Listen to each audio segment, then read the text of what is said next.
Hello. Hi, everybody. We're back with a fancy backdrop and a special guest. Woo! Hello. Look out. Anyone who hasn't joined us before, this is Dr. Nadine Thornhill, one of the honorary good doctors of Abbey Research. She's located in Toronto, Canada, and has been a frequent guest in these parts on Handmaid's Tale coverage, and now is making her Marvel debut, and is actually the only one in this live stream who has watched WandaVision. So, okay. Yeah, you're it. It's me. Okay. I watched vicariously through fandom, like watching everyone process what was going on. Right. So I feel like I have watched it like adjacent.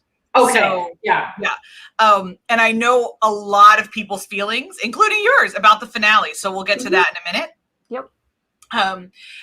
But I know we've got at least one question coming to us from Twitter via Omar, that Dr. Aaron has ready to ask for you, Dr. Nadine. So if anybody else Omar joins us in the live here and has a question about the WandaVision, pop it into the chat. Otherwise, we'll away we go. Okay. So I guess let's start with too long didn't read. Like a second plot description of the whole series of WandaVision. Like I don't need details. Give me like the arc. Oh, okay. I was not prepared. Let me be concise. Okay, so basically the arc of this series is that we join Wanda and Vision in a 50s style like sitcom, and they've recently gotten married. And then basically we go through a series of episodes over the arc of the season, and each episode is an homage to a different decade of sitcoms. And so, yeah, but also layered into this is a mystery. Like, what is going on? How are they married? Where are they? What's happening? Why are we moving through the decades? And so, spoiler alert for anyone who hasn't watched, but what we learn basically is that this is part of both Wanda's grieving process after the events of Infinity War and Endgame, and it is also Wanda coming into another sort of level of power. Okay. Yeah. So Vision is dead. Yes. Because Vision died, he had to give up the Infinity Stone, which needed to go in the gauntlet that Tony snapped to defeat Thanos. Exactly. Okay. But like at the beginning of the series, they're just basically in this Dick Van Dyke style sitcom world, and we don't know why. We don't know what's happened. And in each episode, we get a little bit more of the outside world, but not very much. We just get sort of hints that like something is slightly off here until episode 4, when we switch perspectives from Wanda's experience to a character named Monica Rambeau, who, for anyone who's watched Captain Marvel, she's the little girl, so Carol's friend's daughter, but as an adult. And we start with her, and that episode, which was one of my favorites, opens literally at the moment of the blip, of people coming back. And our POV is Monica's body reconstituting itself. Damn. It's powerful. It's powerful. Like, you at first don't quite understand what's happening, and we have a voiceover that sort of gives us her consciousness coming back online. Ooh. And so that was really exciting for me, because I'm one of those people who watches things like Infinity War and Endgame, and I'm like, okay, but what was happening with normal people, like just regular Yeah, us too. Like, when they we ask this all the time. Yeah, how did they process insurance claims during this? Exactly. Like, yeah. And so we actually get some answers to those questions in the series, but in this episode in particular, and get to see some of the, chaos, that it wasn't all happily ever after and everyone reunited. We open on this scene of literal chaos in a hospital, as like people are phasing back into existence and like crashing into each other, and doctors being like, oh my gosh, like we don't have enough staff, we don't have capacity, like everyone's coming back. It's really exciting and interesting, and I never thought we'd get to see that. Loved it. That's fascinating, especially we think of the arc of the show. So Falcon and Winter Soldier was supposed to premiere before WandaVision. That was the plan. Yeah. And so, and I remember reading at the time that WandaVision came out, a lot of people being like, actually, this was the better way to go. It does. Yeah. It makes more sense. Yeah. Yeah. Because the chronology makes sense. Because WandaVision is literally immediately after the events of Endgame. Yeah. Yeah. I'm always a fan of that. I know Marvel likes to jump back and forth with timelines, but especially when you're still kind of dealing with the ramifications of like an arc of 21 movies, like please just stick to the timeline. Yeah. Like, I was like, you for don't a need to. minute. And now that it's been released in the order that it was, I can't really see the benefit or the purpose to the original schedule. Like I'm not sure why it would have worked better to release Falcon and Winter Soldier first. Especially because they didn't end up doing, now in the original schedule, maybe they were going to do more with the Flag Smashers.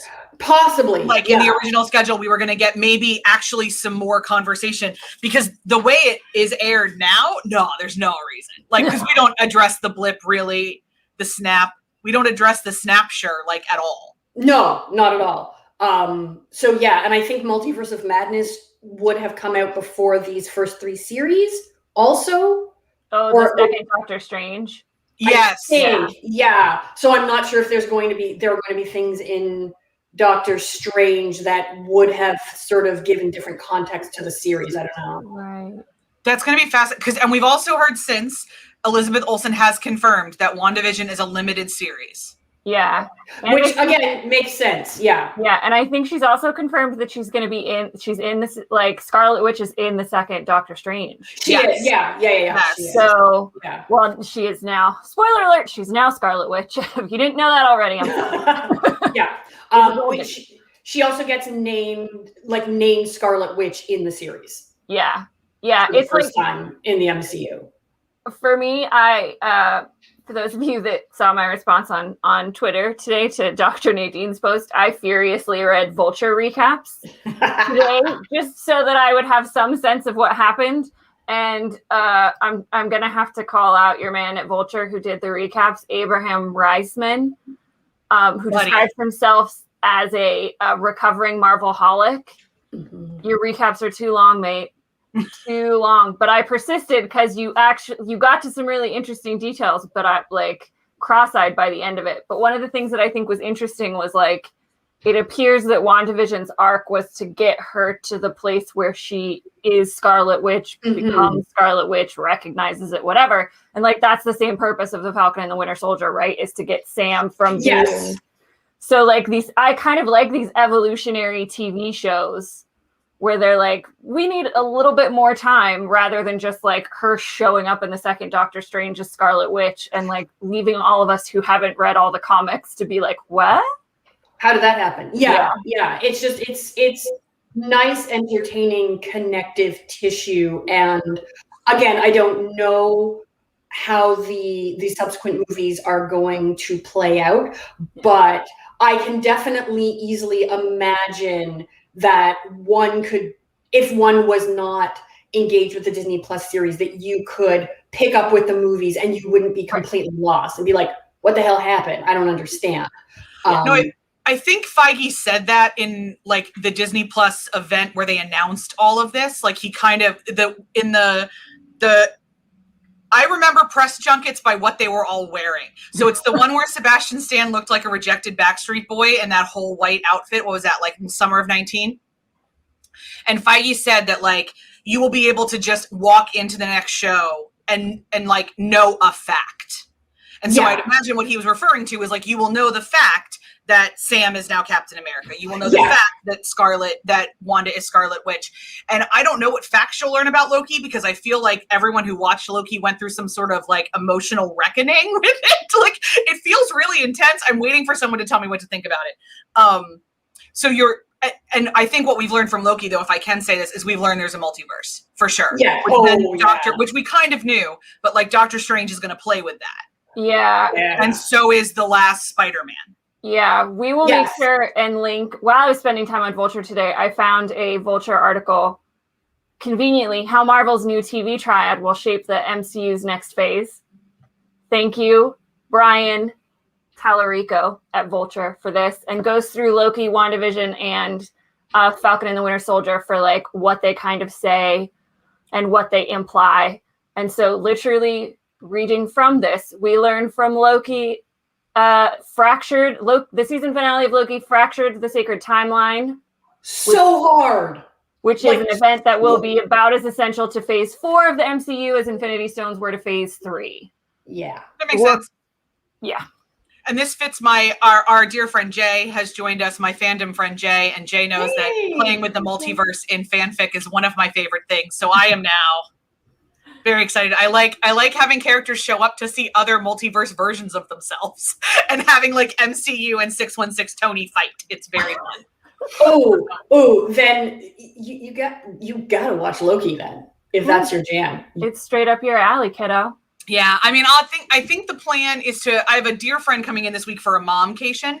We have a cave of a guest room that we offer up to moms to come and just like sleep for days. So I have a dear friend coming in for a momcation this weekend, but I'm going to the shore next week while Aaron's on vacay.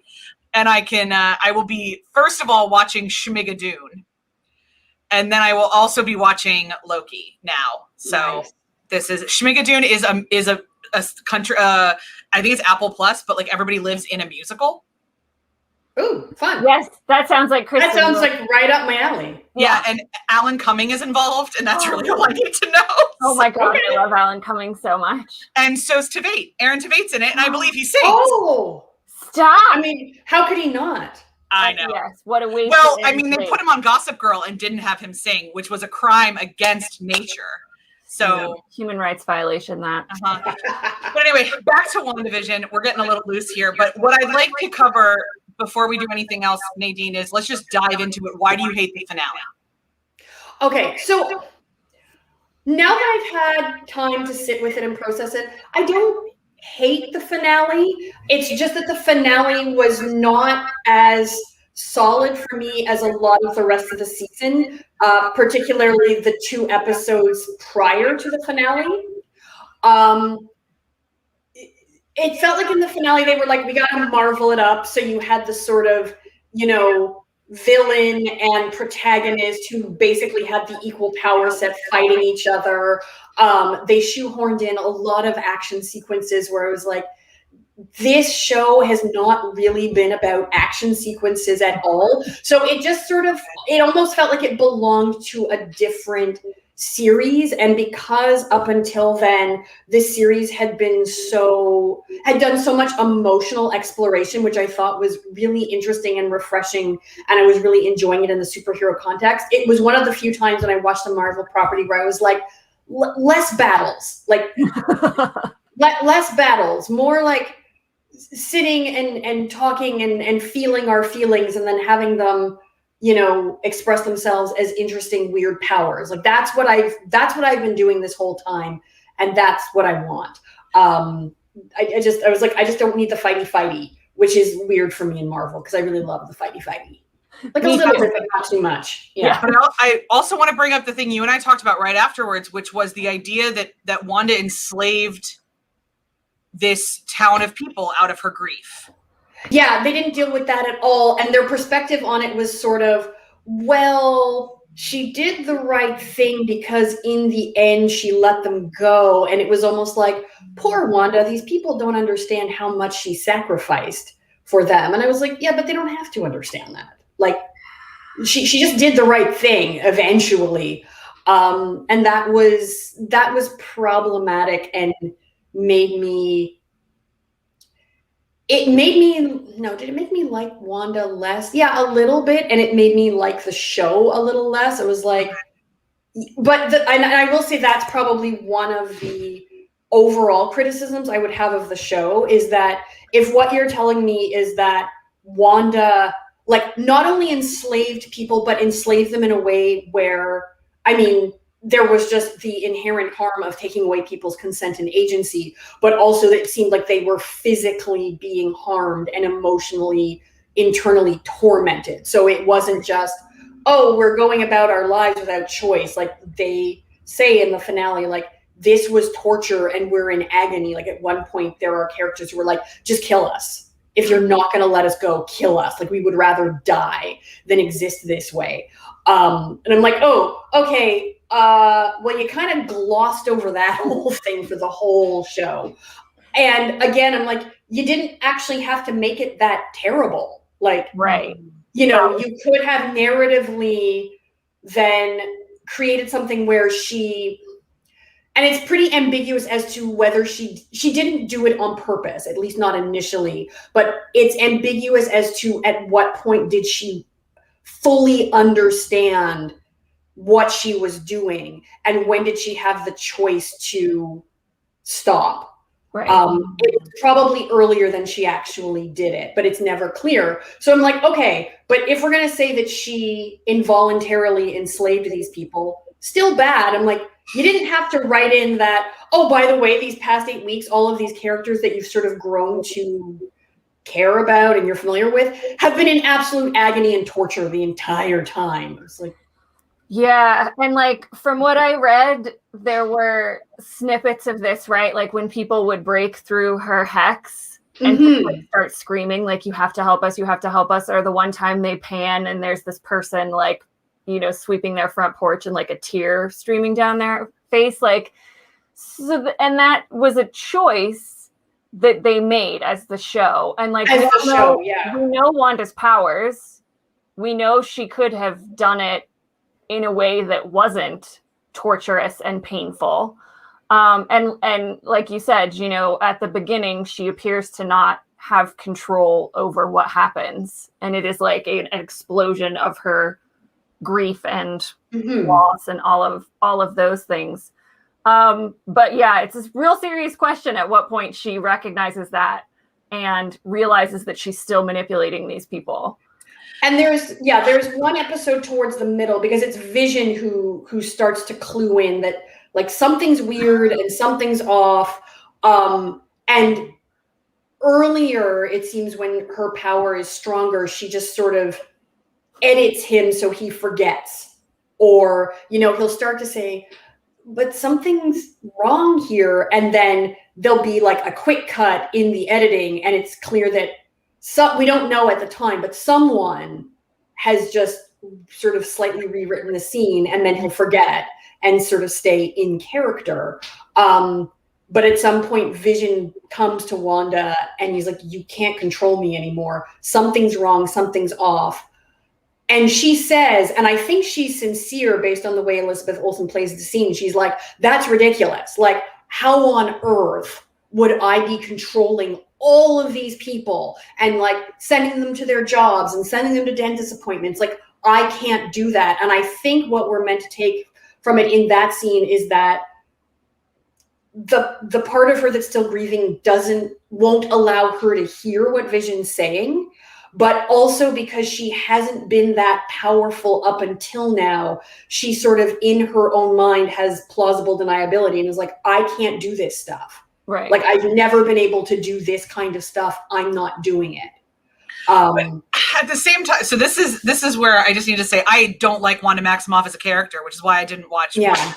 Like I actually actively loathe Wanda Maximoff as a character, and it's bothered me because Elizabeth Olsen has played her so well. But Wanda is the reason we get Ultron. Like, Wanda is a huge part of that whole process of the breakup of the team, and she's never held accountable for her actions. And a lot of the narrative is she's a grieving kid. She did this out of her grief. And so I was incredibly disappointed that then we now see another time the MCU went, well, grief is a justification for potentially destroying people's lives. And I know that she didn't cause Ultron, I know, but like the visions that she put in Tony and Steve's heads are big parts of what eventually led to Civil War and everything else. Yeah. And the fact that, I mean, they made decisions not to disclose it, but like that vision is one of the reasons that Tony went rogue and let Ultron go. And at no point in time when Wanda joins the Rogues and like Steve protects her and all that kind of other stuff, do we have a conversation about accountability? Yeah. And it sounds like to me, we don't have one in WandaVision either. No, there's no conversation about accountability. Again, I don't know if it's coming in multiverse of madness, but I mean, I think we can only evaluate based on what we have up until this point.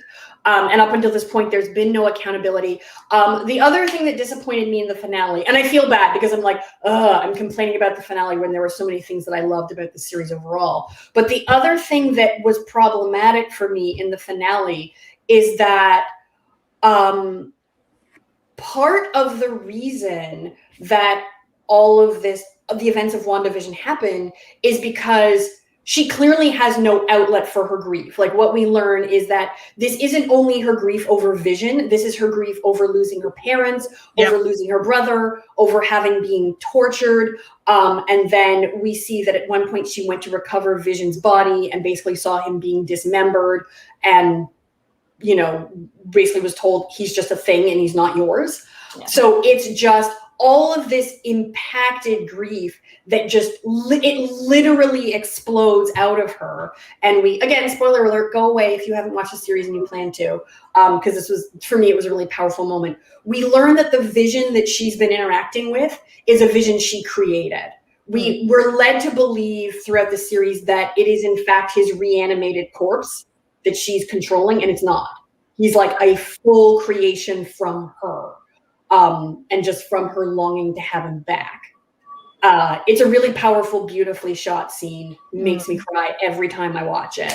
You know, having, you know, lost my dad and just knowing like that feeling of, I just want this person back and I would do anything. And he comes out of her. But then, yeah, part of what also bothered me is I'm like, she hasn't had any of the support she's needed to actually process and deal with this grief, including having like people to support her. Like the one, we see that the one person who really sort of supported her and gave her space for her grief was Vision, and now he's gone. Yeah. And so the series concludes with her off in a cabin completely alone because she's like, I'm too dangerous to be around people. And I'm just like, girl, no.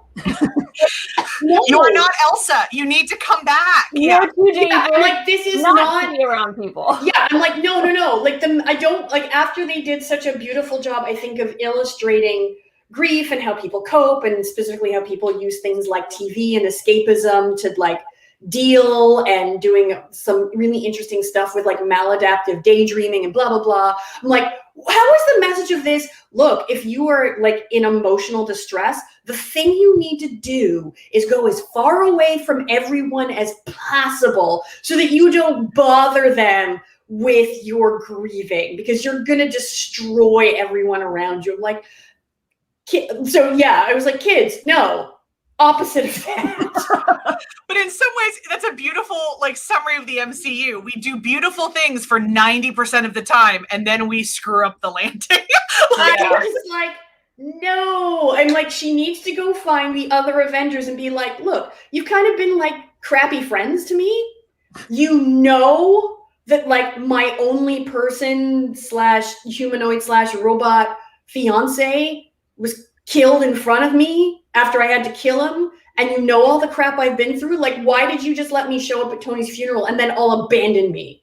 And like, Bucky's going to be like, I was still dealing with this terrible haircut wig thing that I had, and I didn't know my ass from my face. But like, sure, now come along. Like, what's going on? Yeah, but I mean, like Hawkeye or someone. I'm like, look, Hawkeye, like you could have invited her to stay at the farm. Hawkeye serves no purpose. Yeah, we're not fans of Hawkeye. Oh my God, we get his series soon too. I know, y'all. I'm just gonna keep reading I need TLDRs for all this stuff, because like, not a big Wanda fan, and like, I appreciate that they wanted to have these conversations about grief and trauma and coping, but like you said, Nadine, if they get to the end result and it's not the lesson we should be taking away, like, have you undone all of that good if you're just showing, really emotionally unstable people should always isolate? Like, man. No. So like, what I would recommend to people is watch, it was 9 episodes. So watch episodes 1 through 8, super solid. Bring Kleenexes and whatever emotional support you need for episode 8 in particular, because woo. And then with episode 9, I don't know, I'll create some document with like time stamps. I'm like, watch like the first 5 minutes, then there's like a 5 minutes about 20 minutes in that you can watch, and then watch like the last bit, save for like and then don't go to the end credit scene. Just, and then it's great. And then it's like a much, much, much better series. Yeah.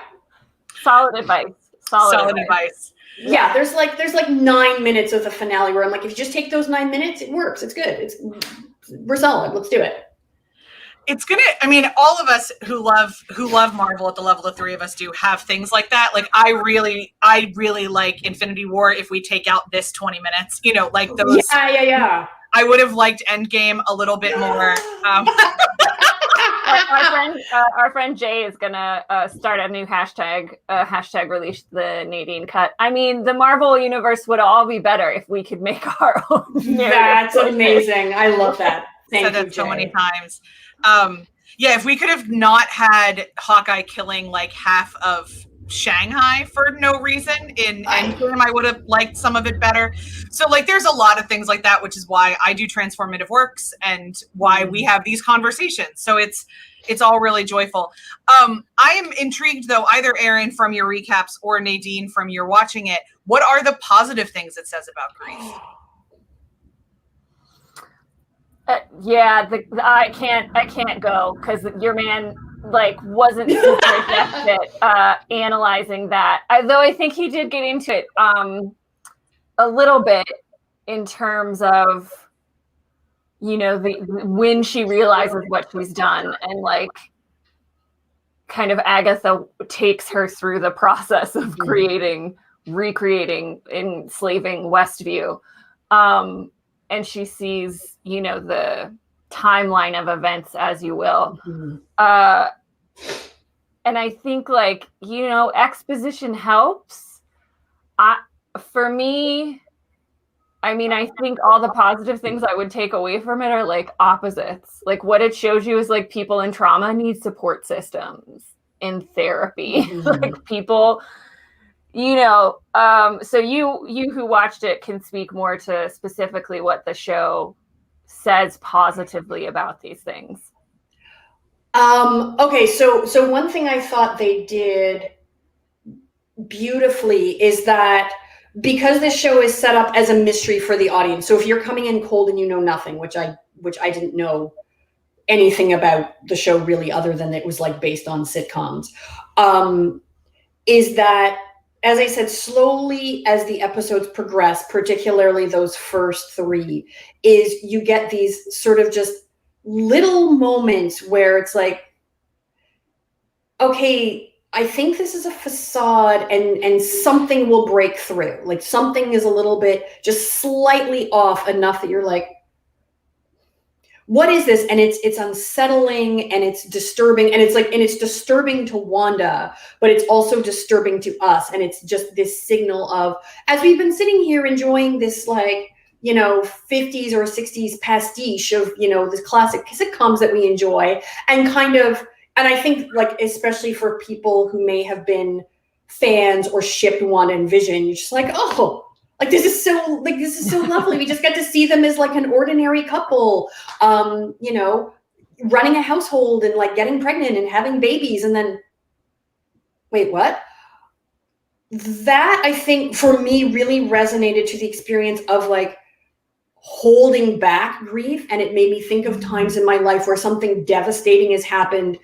And initially it's too devastating for me, for the full weight of it for me to process the full weight of it. And so, you know, I think of times when I'm like, I'm just going to go through my life and I'm not going to really acknowledge the depth of what happened. Like that happened when my father died. My father happened to die right when I was selling a house and moving to a new city and had a bunch of things going on. And I was kind of like, okay, I kind of can't stop. Like my father died the day after I moved back to Canada from the US.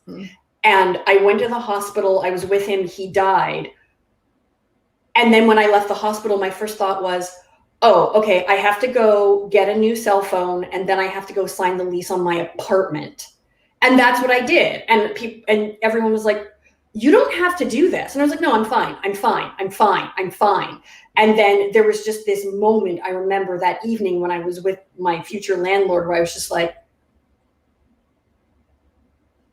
something doesn't feel right. And I just kind of was like, I'm fine. And they captured that just like the unsettled feeling of that, I thought, so well. And then as time goes on, just like having to fight harder and harder and harder from letting the full weight and the reality like crack through. I thought that was brilliant.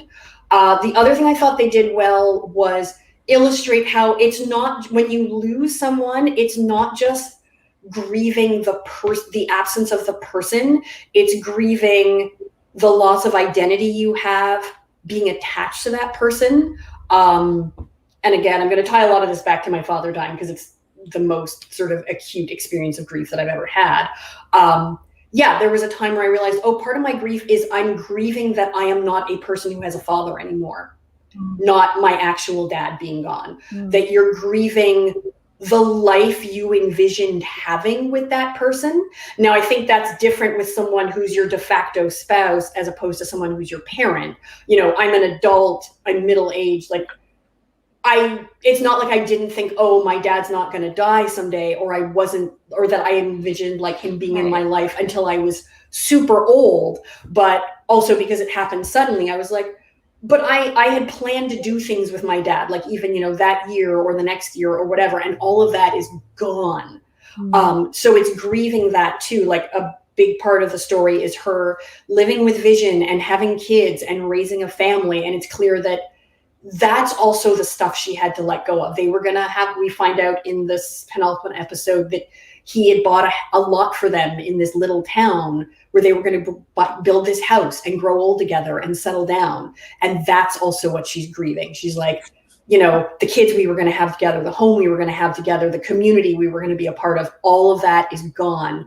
And I think, again, because she's so alone, she isn't ready to face this unknown future where she's like, this was my future. This was everything.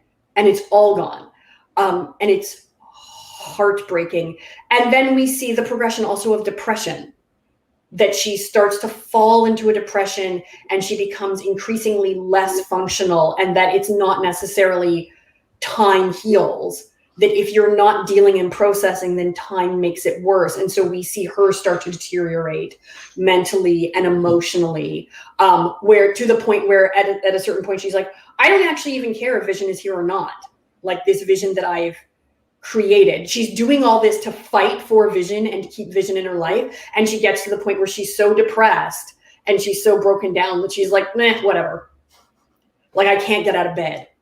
I can't take care of these kids that I've manifested because I wanted them so desperately. And I was like, yeah, that feels pretty accurate to depression also. It's like, I want all these things. I care about these people, but I can't function.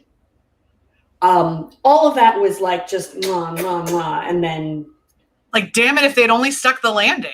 If they just stuck the landing, I was just like, oh, I was like, beautiful. Like that's a lot of what, like when I think about grief in the MCU, I mean, I actually really love the twist that the Winter Soldier killed Tony's parents. Like I think that, like that could have been, oh my God, could we have played with that? Like, could we have really gone for that? And I love, you watch Tony grieving actually so much throughout the arc of the MCU. When he thinks he's dying from palladium poisoning and then grieving, like, and he thinks he has to break up with Pepper, and then he, you know, all these kind of things. And then grieving the loss of really the only family he ever knew, which was the Avengers. Yeah. And that's what Infinity War is about, really, for him, I think, is the grief of the loss of the team. And all of that, like they landed it a little bit better with him because they let him like kind of reconcile with Cap, but like not really. Like it's all kind of messy, and that's fine because, like, you know, Tony has the emotional intelligence of toast, but like that's fine. But Wanda, we could have done some more things with. Yeah. We could have done what we did with Bucky in Thoughtless. Like we could have given her some more spaces, because we talked about it. Spoiler alert for our upcoming coverage. We really loved Bucky's growth arc. Yeah. And the way we think that he's a good example of some of the ways to process trauma. But they missed a trick with this one. And Yeah, they did an Ultron too. Like if somebody could have been like, she is a child. Yeah. Like, Yes. and like she is grieving as hell. And like, can someone parent her? And instead she gets caught up in like the Civil War between like it's like as much as I don't enjoy interacting with her from a fandom perspective, from like a human person perspective, I'm like, Jesus Christ, she was set up to fail. Like there was nothing good that was going to come from this poor girl because she is in so much pain. Yeah. Absolutely. Yeah. And I think, one thing that the penultimate episode illustrates is that, not only was she still a child, I mean, I think she's supposed to be a teenager in Age of Ultron, but that she hasn't had any parenting since she was 10. Right. No, Hydra kidnapped her. Everybody needs to remember that. Like, yeah. So I'm just like, look, Avengers, you're not good parents. No. They They're have terrible. talents. Parenting is not one of them. Yeah. And so, and what was also interesting to me, I don't think it was intentional, but it for me functioned also as an interesting commentary on how we sometimes really do wrong by people that we perceive as being strong and powerful. Like Wanda, in terms of her power set, is one of the strongest, if not the strongest, characters in the MCU in terms of her like magical powers and whatnot. That's certainly established by the end of the series. And so this idea of like, oh, well, it's fine. Like she doesn't have any emotional needs or any emotional vulnerability because physically she can take care of herself. Like physically, Thanos had to bring in frickin', the equivalent of like nuclear arms when he went like head to head with her in Endgame. Yeah. But like that doesn't say anything about her emotional strength. Like girlfriend was in distress. I think it's one of those things, right? Like that Marvel, the MCU and into some of the TV shows that we've gotten in the last year has always appeared to be more interested in and more willing to explore the emotional arc of its male characters than its female characters. So like we get this whole massive grief arc with Tony. And like, do we get an exploration of like Wanda? Not really. Like Pepper is just Nat gets her movie after they kill her off. Yeah, we don't get a lot. I mean, we get some more with Nat just because she shows up in like Captain America, not just Avengers movies, but like not really. And she's again, I think they treated her and Wanda really similarly, Nadine, just as you were talking about it, where like Nat was always like the tough one that had like who was also kidnapped when she was a child and raised to be an assassin. And I'm sensing a pattern here. So I have a question for you, and this just popped in my head. Do you think that's partly due to I don't even know how to describe it, like a well-intentioned but misguided attempt to break down some gender stereotypes? Like we're going to show how women can be strong, and we're going to show how men can be emotional. So there's I shake my head for a couple reasons. One is that enters into a thing in my brain that's been going around fandom studies, not just fandom, but academic fandom studies for a while, that both Bucky and Tony are coded as women in the MCU. That they're like damsels in distress and things happen to them. It takes a long time for them to happen to things. Right.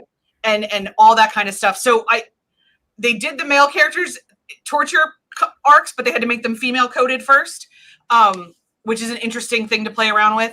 I would say a lot of what we see with Nat, especially in Iron Man 2, and Scarlett Johansson has said this, is that she was just the sexual object who could also kick ass. Like she was just Tomb Raider.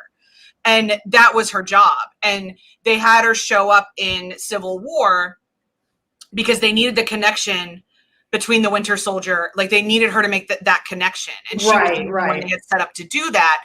And that it really sounds like over time, she earned the trust of Marvel where they gave her more stories. Okay. And she advocated for a lot of things as you kind of read a lot of her stuff. Because even in a lot of her interviews, she was just like, are you like, Nat has no personality. Like Nat doesn't get to do Yeah. anything. And Gwyneth Paltrow said it about Pepper in Iron Man 3. Was like, it was really great that she was allowed to kick ass because it was the first time she was allowed to have a personality. To do anything, yeah, absolutely. Yeah. Well, I remember, like, I was very because it was the first MCU movie. I didn't engage with the MCU for a long time because I found the combination of like Tony's arrogance and Pepper's blandness so off-putting that for a long time I was like, oh, I'm not into this at all. And it took me several years before I came back, and I was like, oh, okay, now you're doing more interesting things. Let me give this another go. Yeah, and I like who they grew into. I like Tony and Pepper in Endgame. Like, Me too. I like that dynamic a lot. I love the scene where she says, "I've never been able to make you stop." Because that is, as the person in our marriage with high anxiety, I feel like that is something. Like when we saw that in theaters, my husband just squeezed my hand, and I was like, "Aww." But it's very, very true. And I do. This is no secret to anybody who I talk to in fandom. I deeply identify with Tony in a lot of ways, and so that is one of the reasons I engage with fandom so much. But I think we also need to remember too, in the politics of Marvel, just really quick, in case people don't know this, up until about the first Guardians of the Galaxy movie, Kevin Feige was not fully in charge. He was. There was another guy who very, very famously did not want movies about women. He's the one that blocked, and I'm not saying his name because I don't want to give him credit, but he's the one that blocked Black Widow as a movie for the longest time. He also blocked Black Panther for a long time, and he blocked a couple other things. And finally, when kind of a lot of machinations were happening and Disney was buying Marvel, because this guy was the head of Marvel Studios, and Disney was buying Marvel, and Disney was kind of saying like, right, well, we want Feige in charge. Feige cashed all his chips in to let Ryan Coogler direct Black Panther. Right.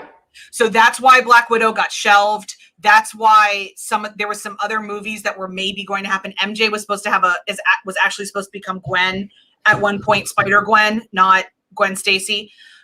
In one of the Spider-Man movies, like there was a lot of things that ended up, especially for women characters, getting shelved so that Coogler could make Black Panther. Okay. And I think in the grand scheme of things, we can all agree that if we had to make, like, not that it was worth it, but like it kind of was worth it. Like Black Panther is a damn masterpiece, and there is nobody else that could have made that movie. I don't think, as I look at cinema makers across the planet, nobody else but Coogler could have done that film. No, nobody. And there's some like Taika was kind of thrown into that. Like they let Taika do it because they figured Ragnarok would fail, and then like look at what Taika comes out with. So like there's a lot of the whenever we have to talk about Hollywood, we've got to talk about the politics of it all too. I will rant forever about why Pepper wasn't mentioned in Far From Home, but we all know that it's because Sony owned half of the properties, and there was only so many MCU references they were allowed to make. But I'll rant forever about how that was the dumbest thing ever. They traded like Happy and May were the only things that could be mentioned, like all that kind of bullshit. Anywho's a what's-its. All that to say, I wish it was a misguided attempt to make women seem strong. Instead, I think it was an opportunity for women to seem sexualized. Yeah. In a very specific way. Speaking of gender, I think we can move to question time. And by question time, I mean Omar's question, because if anybody else out there is watching and has a question, please type it in. But Omar's question was very much about Hollywood and women and the portrayal of women in grief. So away we go. This is coming in from the Twitter folks and our friend Omar, who is having dinner with his father and couldn't join us. So hello on the replay, Omar. Hey Omar, what's up? Women and grief in Hollywood are historically described as hysterical, crazy, can't control their emotion, evil, and or cold. Example, Willow in Buffy. Willow was done so wrong.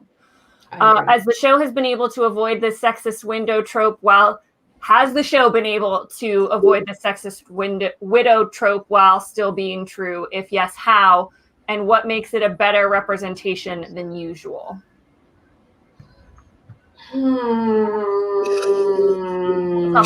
It's a tough question. I've literally been thinking about it all day.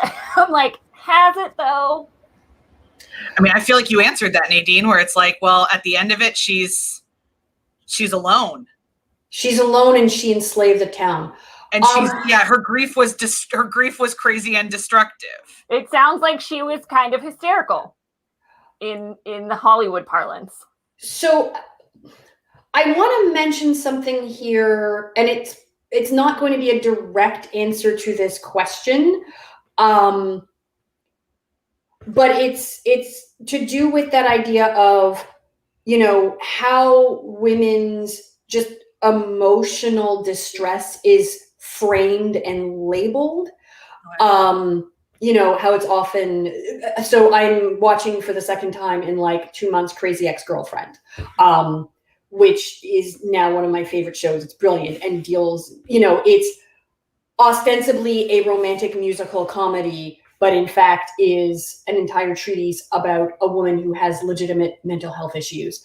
I think it's brilliant, but one of the criticisms that I've read about the show is that, but you are playing into this trope of women are emotional and crazy. Yeah, I remember that criticism.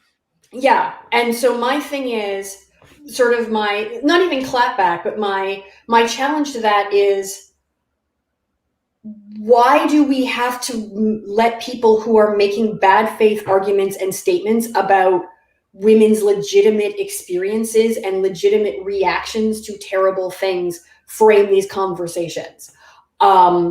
So for me, part of it is I'm like, if someone is already coming to this table with the idea that, women be crazy, you know, when their spouses and parents are like exploded in front of them and then they don't act rationally, whatever that means, they just be crazy. I'm like, I don't even know if I want to engage in that conversation with you. And I know that like that's not what Omar is asking, and this is not a criticism of Omar whatsoever. But just a suggestion that I'm like, who gets to decide what's crazy?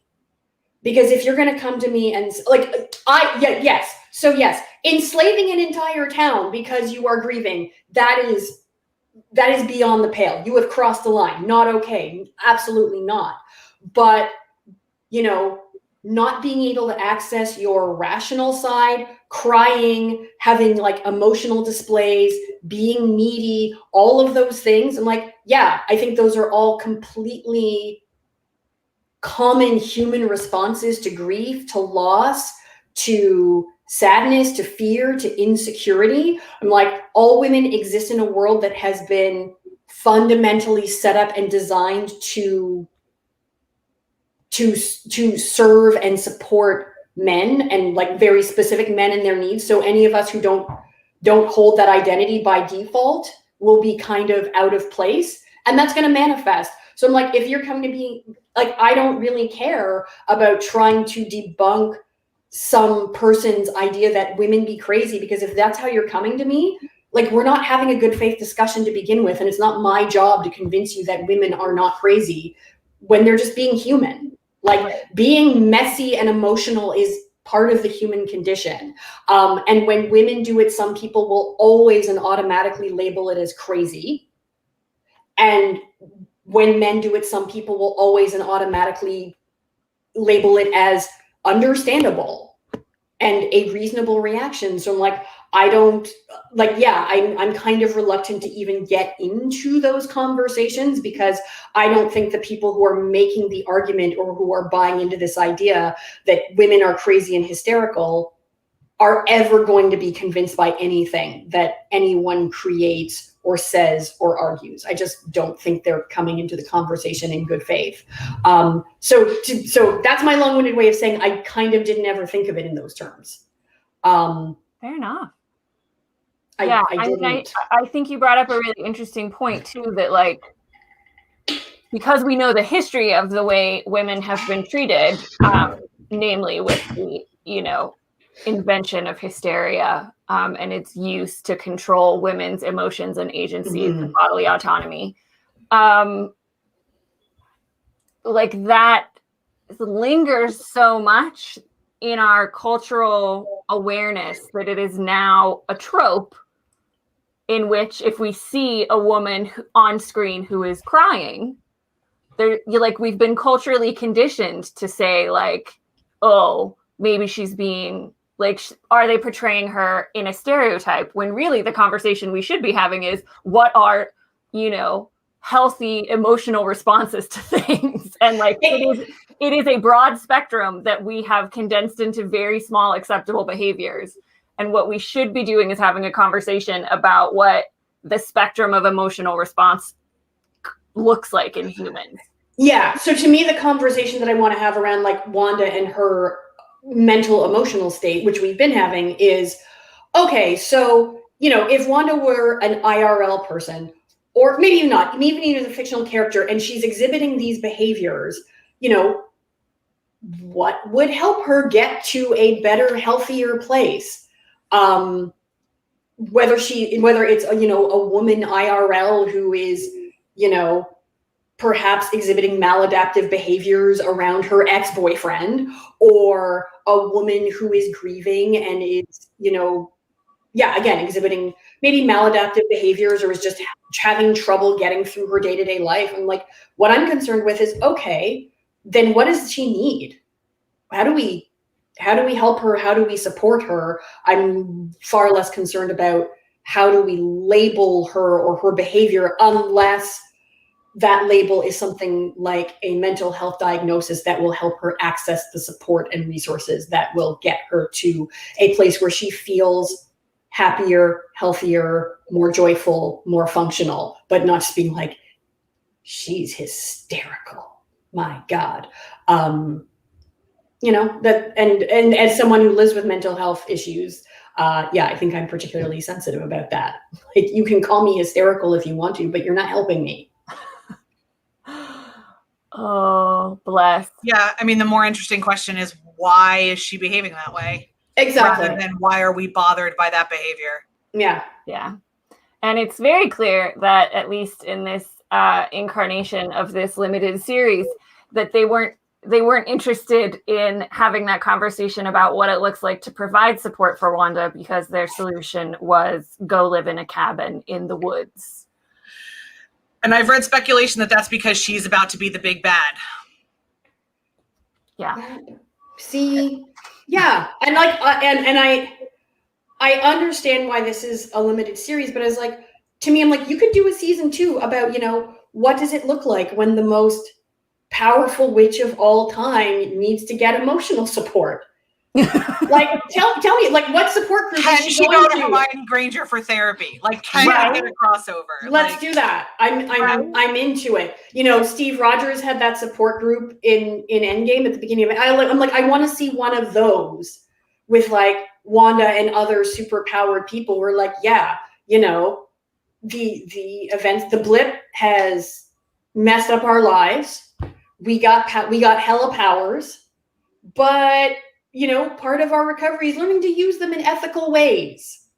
I would watch that show. I would, and we could bring in more of the X-Men. I mean, because the other thing is, in the comics, like, she's Magneto's daughter. That's right. In at least one of the comics runs. So, like, she's Eric Lensher's daughter, and and he actually, the twins are something that like he curses her with. Like, she manifests them out of nothing, even in the comics. And he helps her do that out of in a way essentially to torture her. So he also does not get Father of the Year, but like she was a great opportunity to cross the X-Men over. And now that like that copyrights are falling apart and Disney may acquire the X-Men, like I thought they have acquired. Have they officially? Yeah, I think so. Yeah. Because great. Throw Wanda and Ian, throw Elizabeth Olsen and Ian McClellan into a scene together, please. That was one of the things that the reviewer from Vulture brought up, was because the version of Pietro that shows up in WandaVision, that's right? Yep, is the X-Men Pietro. That pissed off a lot of people. Yeah. And so like he was like, oh my gosh, is this like them melding the universes? Like, this is so exciting. And then like I forget what happened because I was just read and I didn't watch, but like Agatha explained that like that wasn't actually Pietro.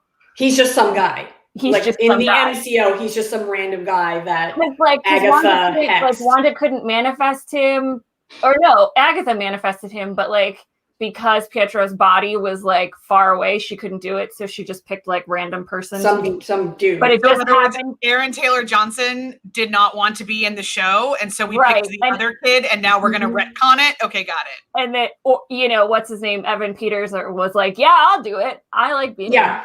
But then we find out in the final episode that he is in fact not Pietro. He's just some guy who lives in the neighborhood that Agatha enchanted and made him to act like Pietro. Oh, don't worry. In like 3 movies, we're gonna find out he was Pietro. Right. I mean, like, so hard, depending on who they can get to act in what product. But yeah, like it would be interesting to see that kind of crossover. But I think, clearly they're setting her up to be a baddie from all that we have read. And I think that means we're going to have to close the door on any more discussions really about appropriate steps to her mental health, because if she does not find a way through her mental health crisis, you know, it's her villain origin story. Yeah, if she does find her way through, I should say it that way. If she does find her way through her mental health crisis, she probably doesn't want to be a bad guy. So. Oh yeah, speaking of bad guys, the other thing that I mean, of the many things I loved, and I think the series did well, this is not to do with Grease specifically, but Catherine Hahn's Agatha Harkness, if she doesn't come back, I'm gonna, I don't know where, but I'm gonna pick it somewhere. I will protest. I will start some sort of march. I mean, I adore Catherine Hahn as an actor. Like even in things where I'm like, I didn't like the movie or the show, like I always love Catherine Hahn. Yeah, like she shows up as the bartender in Wit a Date with Tad Hamilton, and she's like the best part of that movie. Oh, I love that movie. Magnificent. Oh. She's so funny. She has such a specific performance style and energy that I just love. Love. Well, there's sorry, go ahead. Insider Baseball. This is also what I learned from Vulture. Agatha Harkness was the last character that Stan Lee and Jack Kirby wrote together before Kirby left and went to DC Comics. Yeah. Oh, I did not know that. The guy who wrote the Vulture recaps has written a biography on Stan Lee. So peppered in and it's a good biography. I've read the biography. Oh, okay, I'm gonna not read that. I'm not well versed at all with the comic book version of Agatha, but yeah, Catherine Hahn was fabulous. I mean, I will say, like, there is far more that I enjoyed about the series than I did not enjoy. And when I think back on it, like I said, I just do that edit in my head about the finale and switch around a few other things, and I'm like, it's great. You know, literally every episode I would sit and I would watch Elizabeth Olsen walk this amazing tightrope where I watched a ton of sitcoms and old sitcoms growing up. And then from the 80s on, I'm like, those are the sitcoms that were current when I was a kid and growing up. And I'm like, I know exactly which actor and character you're referencing, and yet I still see Wanda in there too. I'm just like, I don't understand how you are literally playing 2 characters at once. Like, I'm like, I'm watching you do Mary Tyler Moore as Wanda Maximoff. I am watching you do Julie Bowen from Modern Family as Wanda Maximoff. And it never like slipped into mimicry. Like, it was always spot on. And like each of those decades has a very specific like style of performance. You know, and someone who's training as an actor, I'm just like this is like, these are skills. Like, Girlfriend has skills. Which is a great opportunity for me to plug one of my favorite performance of hers, which is Martha Marcy May Marlene, which was her breakout movie about that she escaped from a cult.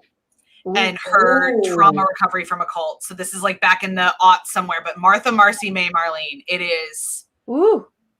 Yeah, she's a phenom. She's 100% the most talented Olsen sister by a country mile. I'm not mad that she was nominated for an Emmy at all. No. At all. My dream, by the way, would be that she's the big bad and Sharon Carter is the big bad and Julia Louis-Dreyfus is the big bad, and all 3 of them like are the triumvirate of like moving forward. I want multiple bads because that's what's so fun about the comics, is they're always fighting multiple things. I didn't love like we did the one big, like we did Thanos. Yeah. Fine. Let's do multiple ones. So I want all of them, and I like it being all women because those 3 actresses get to have fun. That would be great. Yeah. Yeah, in the line of what Kate Blanchett was able to do in Ragnarok. Just like fire. Just delightful. She really had the absolute best time. Give really good actresses more chances to be evil, I say. Just put like more really good actresses in things like superhero properties. Yeah, like even Tiana Paris is Monica Rambeau. She gets powers in this, so now she's a powered. Fantastic. Love her. Love. And I was like, I may have to get into cosplay now because I want to be Monica Rambeau. Valid. You have the bone structure and the hair. And the hair, I was going to say. I say go for it. Go for it. Yeah. Well, I'm minding the time. This is one of our longest lives. I think we are not even a little bit surprised by that. No. I will say next week, Dr. Erin is on vacation. Woo! Enjoy. So I will be holding down the fort by myself. It's going to be an Ask Dr. Kristen Anything edition.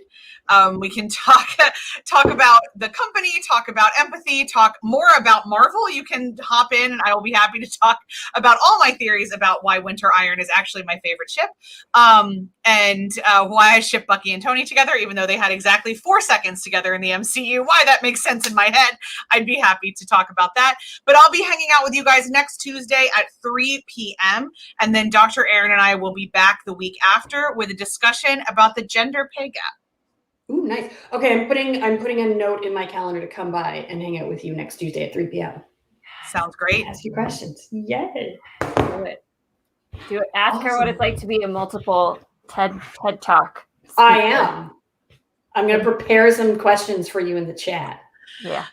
I'm very still not quite, does not feel quite real that I will be speaking in Chicago, even though I have flights booked. What? We have flights in hotels, girl. It's happening. Yeah. It's happening. That's so exciting. Mm-hmm. It's happening. So that's that. And